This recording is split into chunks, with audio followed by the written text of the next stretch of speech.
नमस्कार, आप देख रहे हैं डिजियाना न्यूज़। मैं हूं आपके साथ रोशनी शर्मा। आज 14 नवंबर को वर्ल्ड डायबिटीज़ डे मनाया जा रहा है। आखिर डायबिटीज़ बीमारी होती क्या है, इसके क्या कुछ कारण हैं, क्या डायबिटीज़ के कारण लोगों की जान भी जा सकती है, और यदि ऐसा होता है तो इससे बचने के लिए क्या कुछ उपाय है, क्या कुछ लोगों को करना चाहिए, किस तरह से लोगों को जागरूक रहना चाहिए इस बीमारी के प्रति, इन सब सवालों के जवाब जानेंगे हमारे संवाददाता प्रवीण सावंत जी से। प्रवीण जी, सबसे पहले आप ये बताएं कि वर्ल्ड डायबिटीज डे क्यों मनाया जाता है और इसकी शुरुआत कब से की गई? देखिए, इस प्रश्न का जवाब तो हमारे साथ जो विशेषज्ञ मौजूद हैं वो ज़रूर देंगे, लेकिन मैं आपको ये बता दूं कि आईसीएमआर ने जो 4 साल पहले स्टडी की थी उसके मुताबिक 8 करोड़ से अधिक जो है वो देश में डायबिटिक के पेशेंट थे। ये 4 साल पूर्व का आंकड़ा है। उसके बाद स्टडी आईसीएमआर ने नहीं की, अब लेटेस्ट स्टडी होने वाली है। लेकिन अगर हम अनुमानित देखें तो उसके मुताबिक लगभग 10 करोड़ जो है डायबिटिक के मरीज़ हमारे देश में हैं, और ये संख्या लगातार बढ़ती जा रही है और 2030 का अनुमान लगाया गया है कि 15 से 16 करोड़ हो जाएगी। ये 8% की दर है अगर हम पूरे देश भर के जनसंख्या के बांध से देखें। लगातार बढ़ती जा रही है। आधुनिक जीवन शैली, खान पान, ये सब तो है ही। और क्या कारण है, इन सब पर चर्चा करने के लिए हमारे साथ मौजूद हैं एमडी और डीएम डॉक्टर राजेश वर्मा जी। सर, सबसे पहला सवाल कि क्यों मनाया जाता है? नमस्कार जी, मैं डॉक्टर राजेश वर्मा। हर वर्ष 14 नवंबर को वर्ल्ड डायबिटीज़ डे मनाया जाता है और इसका मुख्य उद्देश्य है जनमानस में डायबिटीज़ के बारे में अवेयरनेस फैलाना। जैसा कि अभी आपने बताया कि डायबिटीज़ की संख्या निरंतर बढ़ती जा रही है, और एक इंटरनेशनल अगर डेटा की बात करें तो इंटरनेशनल डेटा में इंटरनेशनल डायबिटीज़ फेडरेशन है, उन्होंने पिछले साल का एक डेटा रखा था जिसमें उन्होंने बताया था दुनिया भर में करीब 54 करोड़ लोगों को डायबिटीज़ है, और उसमें करीब 35-40% लोग ऐसे हैं जिनको डायबिटीज़ के बारे में, उनकी बीमारी के बारे में जानकारी भी नहीं है। हम लोग हर साल इस तरह का कैंप करते हैं। इस बार भी MGM medical college MY hospital द्वारा, मेडिसिन डिपार्टमेंट द्वारा मेडिसिन ओपीडी में एक डायबिटीज़ अवेयरनेस कैंप लगाया जा रहा है, जिसमें कि मुख्य अतिथि डॉक्टर संजय दीक्षित और अधीक्षक। सर, हम देखते हैं कि आपने जिस तरीके से कहा कि लोगों को जानकारी नहीं, वाकई में ये कई और बीमारियों के बारे में भी है, शायद इसीलिए अवेयरनेस डे मनाया जाता है। आपको लगता है कि लोगों को ये अगर कि टेस्ट कराएंगे कहीं और हमें इस तरह की बीमारियों की जानकारी सामने आ जाएगी, इसीलिए वो डरते हैं? हाँ, डायबिटीज़ के पेशेंट में कई बार तो पेशेंट को जानकारी नहीं होती है, जिसकी वजह से पेशेंट डायबिटीज़ के लक्षणों की बजाय किसी दूसरे लक्षण के साथ प्रेजेंट करता है। वैसे डायबिटीज़ के मुख्य लक्षण होते हैं बार बार प्यास लगना, बार बार पेशाब आना, घावों का देरी से बढ़ना और थकान या कमजोरी लगना। और कई बार पेशेंट्स का वजन बहुत तेज़ी से कम होता है, जिसकी वजह से पेशेंट को लगता है कि उसको कुछ और बीमारी हो रही है। जब वो रूटीन चेक कराते हैं तो पता चला कि उनको डायबिटीज़ है। कई पेशेंट्स के घरों में उनके पिताजी को, माताजी को, भाई या बहन में किसी को डायबिटीज़ है, और इस कारण उनको अगर कभी भी कोई भी तकलीफ होती है तो वो सबसे पहले अपना शुगर चेकअप कराते हैं, जिससे उनको पता चला कि उनको डायबिटीज़ की वजह से तो ऐसा नहीं होगा। मतलब ये हेरिडिटरी भी है? हेरिडिटी है। डायबिटीज़ में मुख्यतः 2 तरह की डायबिटीज़ होती है, जिसमें कि सबसे कॉमन जो डायबिटीज़ है वो टाइप 2 डायबिटीज़ है, जिसमें कि बॉडी में इंसुलिन बनता है लेकिन पूरी तरह से यूटिलाइज नहीं होता, और ये अधिकतर आनुवंशिक तौर पे चला करती है। फैमिलीज़ में यदि पिताजी, माताजी, भाई बहन में किसी को है, उनकी जीवन शैली सेम इसी तरह की है, तो उनमें से डायबिटीज़ होने की प्रबल संभावना होती है। सर, हम देखते हैं कि खान पान में शुद्धता नहीं रही, कई डॉक्टर्स से जब चर्चा होती है, जीवन शैली जो है वो लोगों की बहुत अव्यवस्थित सी हो गई है, क्या ये कारण बनते हैं डायबिटिक? यस, डायबिटीज़ का मुख्यतः यही कारण है। सबसे पहला हमारा डाइट और लाइफस्टाइल। यदि हमारा वजन बढ़ते जा रहा हो, एक्सरसाइज प्रॉपर नहीं हो रहा हो, स्लीप प्रॉपर नहीं हो रहा हो, स्ट्रेसफुल लाइफस्टाइल हो, ये मुख्य कारण है। इसके अलावा रिस्क फैक्टर्स होते हैं, जैसे किसी की फैमिली में डायबिटीज़ है, ये उसके लिए रिस्क फैक्टर है, उसमें अपन कुछ नहीं कर सकते। लेकिन हम जो कर सकते हैं वो ये है कि खान पान का परहेज करें और एक्सरसाइज प्रॉपर करें। अगर वजन बढ़ने से अपन रोकें तो डायबिटीज़ को, यानी टाइप 2 डायबिटीज़ को काफ़ी हद तक रोका जा सकता है।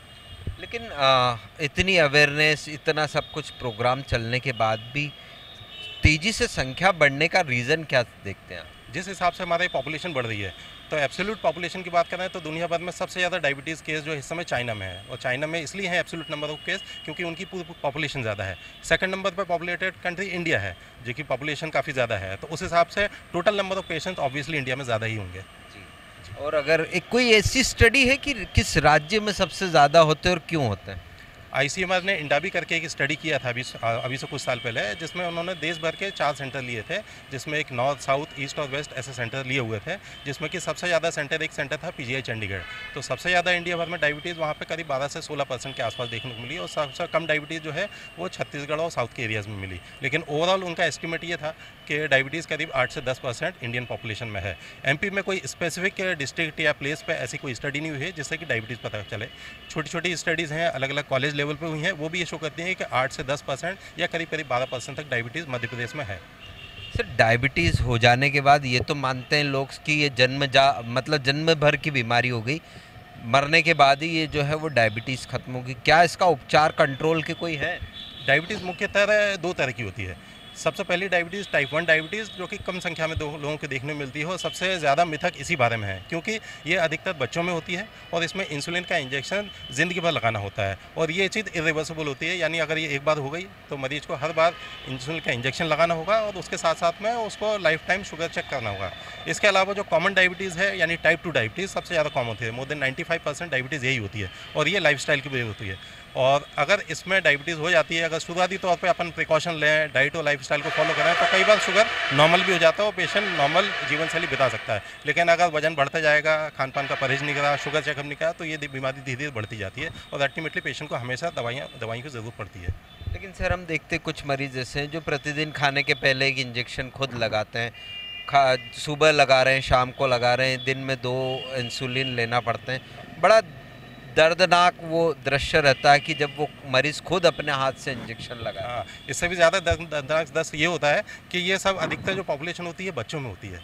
हम भी जब कई बार 4 से 5 साल के, 6 साल के बच्चों को देखते हैं, और जब उनको डायग्नोज करते हैं, उनको टाइप 1 डायबिटीज़ हुआ। टाइप 1 डायबिटीज़ यानी हमारे शरीर में जो इंसुलिन बनता है उसकी मात्रा कम हो जाती है, या इंसुलिन बनना बंद होता है, जिसके लिए मरीज़ को हर बार जब भी खाना खाएगा उस समय इंसुलिन का इंजेक्शन लगाना पड़ता है। और ये हमको देखने में भी बड़ा वैसा लगता है, लेकिन क्या करें, मरीज़ की सेहत के लिए ज़रूरी है। तो ऐसे मरीजों को हमेशा खाना खाने से पहले इंसुलिन लगाना पड़ता है, कभी 2 बार, कभी 3 बार, या कभी 4 बार भी लगाना पड़ता है। आजकल इसमें नया एडवांस हुआ है, नई डिवाइसेज़ आ गई हैं, जिससे कि एक सुई की तरह एक स्किन में इंजेक्शन दे दिया जाता है, और जिसकी वजह से कंटिन्यूसली इंसुलिन इंजेक्शन चलता रहता है बॉडी में। किस तरह की है वो नई? कंटिन्यूस सबक्यूटेनियस इंसुलिन इंजेक्शन, ये डिवाइस आती है, और डिवाइस में जैसे आपने पुराने ज़माने में वॉकमैन जैसे देखोगे, वॉकमैन की लीड्स अपन कान में लगा लेते थे और वॉकमैन एक रखा रहता है। इसी तरह से इंसुलिन डिलीवरी डिवाइस लगी रहती है, और उसकी नीडल जो है वो स्किन के अंदर लगी रहती है, जो कि मरीज को चुभती नहीं है ना, और उससे पेशेंट को इंसुलिन कंटिन्यूसली डिलीवर होता जाता है। आजकल इस डिवाइस को इंसुलिन पंप कहते हैं, और आजकल इस तरह के इतने एडवांस्ड पंप आ गए हैं कि वो पेशेंट की शुगर भी चेक कर लेते हैं, और उससे दौरान कितना इंसुलिन लगाना है या शरीर में कितना इंसुलिन जाना है, उतना इंसुलिन डिलीवर भी कर देते हैं। रोशनी कुछ पूछना चाहती है डॉक्टर राजेश। जिस तरह से डॉक्टर जी ने बताया कि राजेश जी ने बताया कि इंसुलिन रेगुलर लगाना पड़ता है, लेकिन कई बार ऐसी स्थिति होती है कि लोगों को सडनली पता चलता है उनको डायबिटिक हुई है, और गैंग्रीन की हम बात करें तो सडनली 1-2 दिन के अंदर उसके लक्षण दिखने लगते हैं। ऐसे समय में मरीजों को क्या करना चाहिए? जी बिल्कुल, रोशनी ये जानना चाहती कि कुछ मरीज ऐसे नियमित रखता है उनका कि वो किसी भी तरह की बीमारी से ग्रसित नहीं है, लेकिन अचानक उनको दूसरे दिन पता पड़ता है कि वो डायबिटिक के मरीज़ है। क्या स्थिति, मनोस्थिति? अगर किसी को अचानक से डायबिटीज़ हुई है और इससे पहले कोई सिम्टम थे, मोस्ट लाइकली हो सकता है कि टाइप 1 डायबिटीज़ हो, क्योंकि टाइप 1 डायबिटीज़ में यदि अधिकतर पैथोफिजियोलॉजी ये बोलती है जिसका कारण है कि इंसुलिन बनना बंद हो जाता है। तो यदि किसी पेशेंट को कुछ महीनों पहले या कुछ 15-20 दिन पहले कुछ ऐसा इन्फेक्शन हुआ जिसकी वजह से उसके पैंक्रियास से इंसुलिन बंद हो गया, तो ऐसे मरीजों को अचानक से पता चलता है डायबिटीज़ है। अदरवाइज़ कई पेशेंट रहते हैं जिनको ये सिम्टम रहते हैं पेशेंट के कि ज़्यादा प्यास लगना, थकान है, कमजोरी, और ये कई महीनों और सालों से चला रहा होता है, लेकिन यदि किसी ने ध्यान नहीं दिया और चेक नहीं कराया तो उसको पता कैसे चलेगा कि उसको डायबिटीज़ है। यदि वो किसी वजह से अपना चेक कराने जाते हैं, जैसे हमारे पेशेंट्स रहते हैं कई बार हर्निया का ऑपरेशन है या गॉल ब्लैडर का ऑपरेशन के लिए आ रहे हैं, और इन्होंने जब ऑपरेशन से पहले कुछ अब चेकअप कराने जाए उस समय पता चला है, तो इनको सबसे पहली बार पता चला कि डायबिटीज़ है, जबकि इनको कुछ ना कुछ सिम्टम रहते हैं।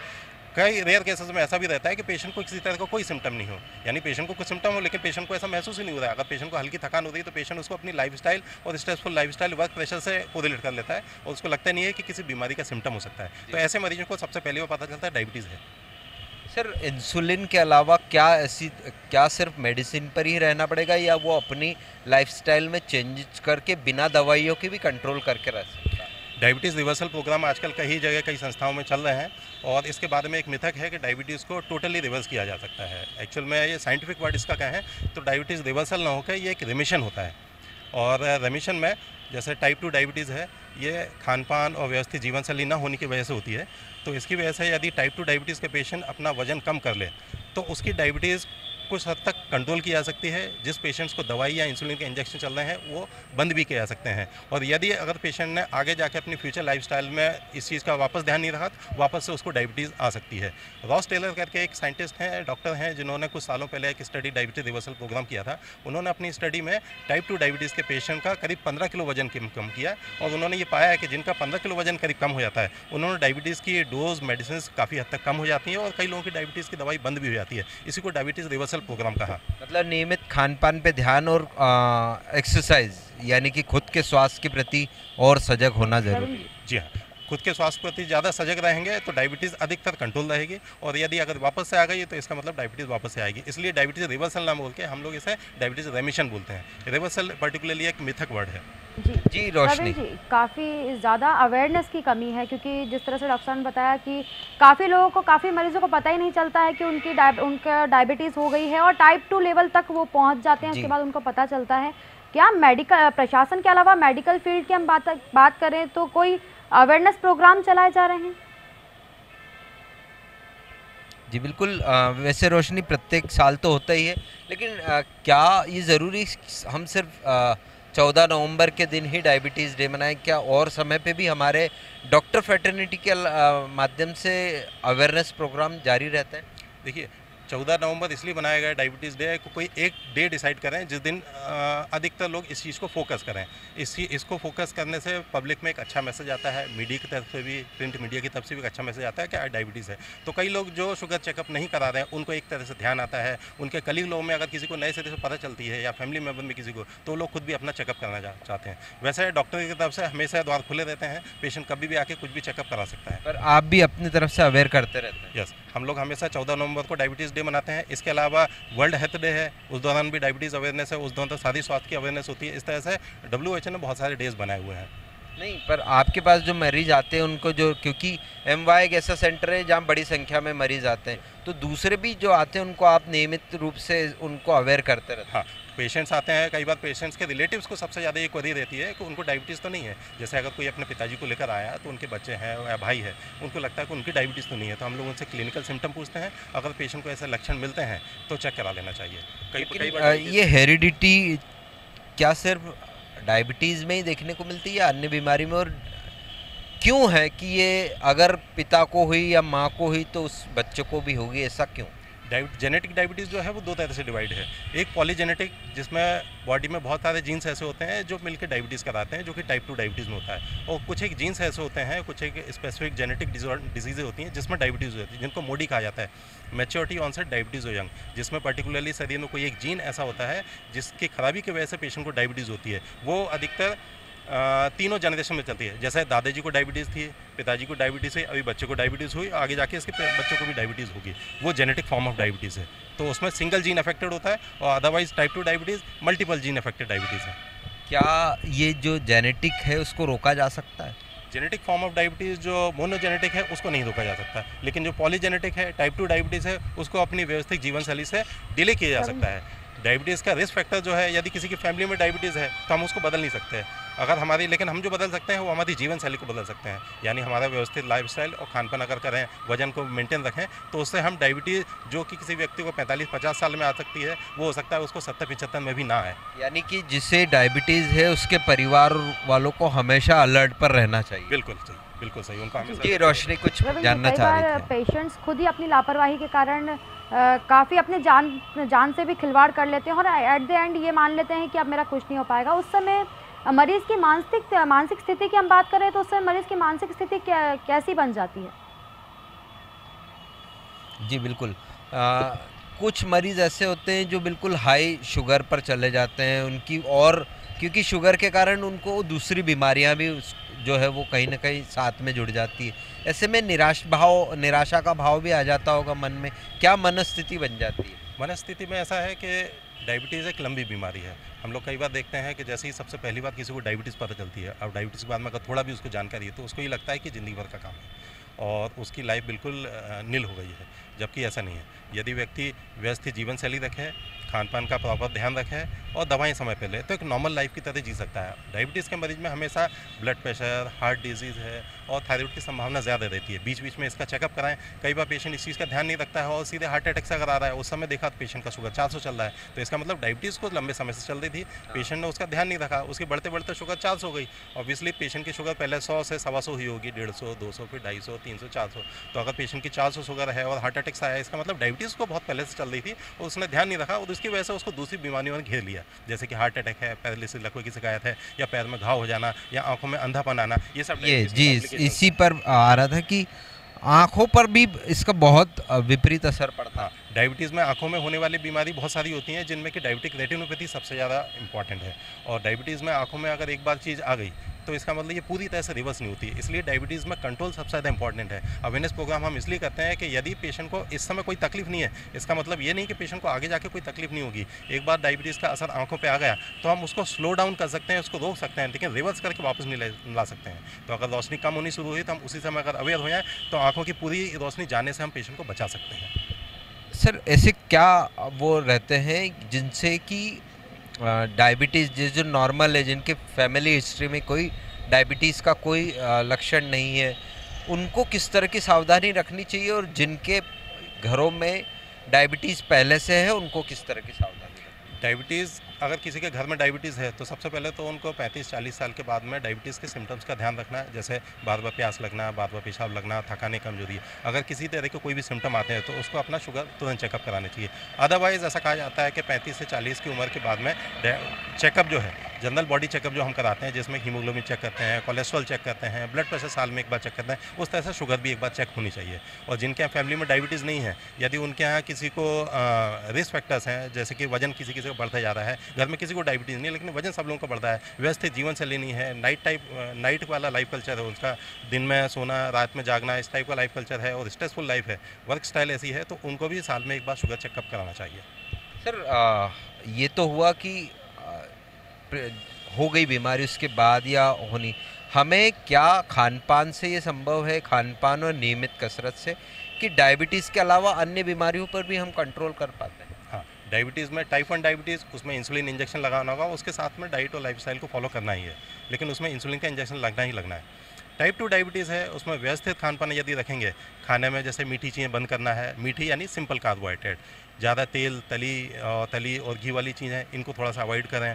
बाकी नियमित तौर पे एक्सरसाइज करें। एक्सरसाइज का सबसे बेस्ट मेथड है कि तेज़ वॉक करना, जो कि कॉमनली सब लोग कर सकते हैं। और यदि कोई और ज़्यादा अच्छे से एक्सरसाइज करना चाहता है तो एरोबिक एक्सरसाइज जो है जिम में जाके भी किया जा सकता है, strength training, weight measurement, aerobic exercise भी किया जा सकता है। डॉक्टर की सलाह से पेशेंट नॉर्मल स्पोर्ट्स में पार्टिसिपेट कर सकते हैं, जैसे कि टेबल टेनिस है, लॉन टेनिस है, तैराकी है, और इन लोगों का अपना शुगर का निरंतर ध्यान रखें। और ये भी किया जा सकता है, डांस को भी और टीम स्पोर्ट्स को भी लोग एक्सरसाइज के तौर पर कर सकते हैं।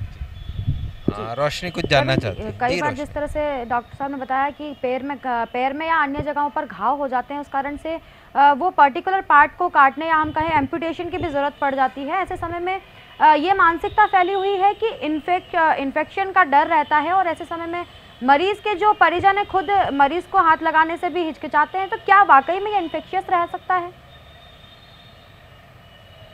जी, जब हाई शुगर हो जाता है तो कोई एक घाव हो जाता है, उसके बाद ऐसी भी स्थिति निर्मित होती कि उस अंग को, पर्टिकुलर अंग को काटने की ज़रूरत पड़ती। ये क्यों पड़ती और क्यों इसके लिए क्या किस तरह के प्रिकॉशंस लिए जाते हैं? डायबिटीज़ की जो कॉम्प्लिकेशंस हैं उसमें एक मुख्य कॉम्प्लिकेशन है डायबिटिक फुट। डायबिटिक फुट यानी पैरों का घाव। जैसे कि हार्ट अटैक में हार्ट की नसें चोक हो जाती हैं, ब्रेन का जो स्ट्रोक आता है इसमें ब्रेन की नस जाम हो जाती है, सेम इसी तरह से डायबिटीज़ के पेशेंट में धीरे धीरे लंबे समय में पैर की जो ब्लड सप्लाई वाली आर्टरीज होती हैं, नसें होती हैं, वो जाम हो जाती हैं, जिसकी वजह से पैर का ब्लड फ्लो कम हो जाता है। अब जब एक बार ब्लड फ्लो कम हो जाता है तो हम जो भी दवाई लेंगे या जो भी लेंगे वो उस घाव तक नहीं पहुँचता। और ऐसे में पेशेंट के अगर साथ में नसों में सुन्नपन भी है तो पेशेंट को अगर किसी भी तरह का घाव पैर में हुआ तो उसमें इन्फेक्शन बढ़ते जाता है, और एक टाइम ऐसा आता है जब उसको पैर को काटना पड़ता है। डायबिटिक फुट एक डायबिटीज़ की मेन कॉम्प्लिकेशंस है, और इसको प्रिवेंट करने का एक ही तरीका है, है ब्लड शुगर को पहले से ही कंट्रोल किया जाए। अगर ब्लड शुगर नॉर्मली कंट्रोल रहेगा, HbA1c जो 3 महीने का ब्लड शुगर कंट्रोल लेवल है वो 7 के नीचे रहता है, तो ये चीज़ होने की संभावना काफ़ी कम होती है। प्लस पैरों को ध्यान देना, पैरों की सावधानी रखना, पैर में अगर छोटा मोटा कट लग जाए, पैर के नाखून काटते समय, ये सारी जानकारी पेशेंट को हम देते हैं ताकि किसी तरह के बड़े घाव होने से पैरों को रोका जा सके।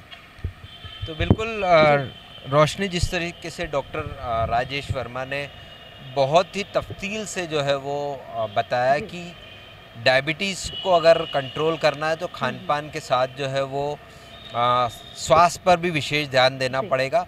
और ऐसे परिवार जिनके घर में डायबिटीज़ की हिस्ट्री है उन्हें विशेष तौर पर एक पर्टिकुलर उम्र के बाद जो है वो नियमित चेकअप हम कराते रहना होगा ताकि उनका शुगर लेवल जो है वो कंट्रोल रहे। और जहाँ तक आपने भी बात की कि डायबिटिक फुट वाली वो जो डॉक्टर राजेश वर्मा ने भी बड़ी विस्तृत जानकारी दी, तो वो एक गंभीर स्थिति में पहुंचने वाला वो स्टेज है, तो वहां तक पहुंचने के लिए भी वहां न पहुंचे, इसलिए भी जो शुगर पेशेंट है उनको इस बात का ध्यान रखना होगा कि उनका शुगर लेवल बढ़कर हाई ना हो, कंट्रोल में रहे नियमित। और ये एक ऐसी बीमारी है जो हुई उसके बाद अंत तक रहेगी, सिर्फ कंट्रोल किया जा सकता है, इसको पूरी तरीके से ख़त्म नहीं किया जा सकता। तो डिजियाना के दर्शकों से भी हमारी अपील है कि अगर वो 30-35 उम्र पार कर चुके हैं तो उनको नियमित चेकअप कराने की ज़रूरत है। न सिर्फ डायबिटीज़ को लेकर उनके जानकारी होगी, बल्कि कोई अन्य बीमारियां भी अगर उन्हें होती हैं तो उसकी भी समय रहते जानकारी होगी। और मेडिकल हिस्ट्री यही कहती है, मेडिकल साइंस यही कहता है कि समय रहते अगर किसी बीमारी के बारे में इसकी जानकारी लग जाए तो उसका उपचार करना आसान हो। रमन जी, हमारे साथ जुड़ने के लिए आपका बहुत बहुत धन्यवाद। तो ये थे हमारे संवाददाता प्रवीण सावंत जी, जिन्होंने बताया कि हर साल वर्ल्ड डायबिटीज़ डे 14 नवंबर को मनाया जाता है। आज लगभग 463 मिलियन लोग डायबिटीज़ से जूझ रहे हैं। इनमें से तकरीबन लोग टाइप 2 डायबिटीज़ से ग्रसित हैं। हेल्थ प्रोफेशनल के अनुमान के अनुसार हम बात करें तो इतने तेज़ी से डायबिटीज़ के जो बढ़ते केस हैं व्यक्ति की समय से पहले इससे मृत्यु का कारण भी बन सकते हैं। इसलिए इस बीमारी में जागरूकता फैलाने की काफ़ी ज़्यादा ज़रूरत महसूस की जा रही है, जिससे लोग बचाव के टिप्स अपना सकें और डायबिटीज़ होने पर उसे कंट्रोल कर सकें। सरकार की हम बात करें तो केवल वर्ल्ड डायबिटीज़ डे 14 नवंबर के अलावा भी काफ़ी सारे कैंपेन्स चलाए जा रहे हैं जिससे लोगों को जागरूक किया जा सके। काफ़ी ज़्यादा प्रिकॉशंस लेने की ज़रूरत है, लोगों को जागरूक रहने की ज़रूरत है और समय रहते उपचार करवाने की लोगों को काफ़ी ज़रूरत है। फिलहाल यहाँ लेंगे एक छोटा सा ब्रेक, जल्द हाजिर होंगे। आप देखते रहिए डिजियाना न्यूज़।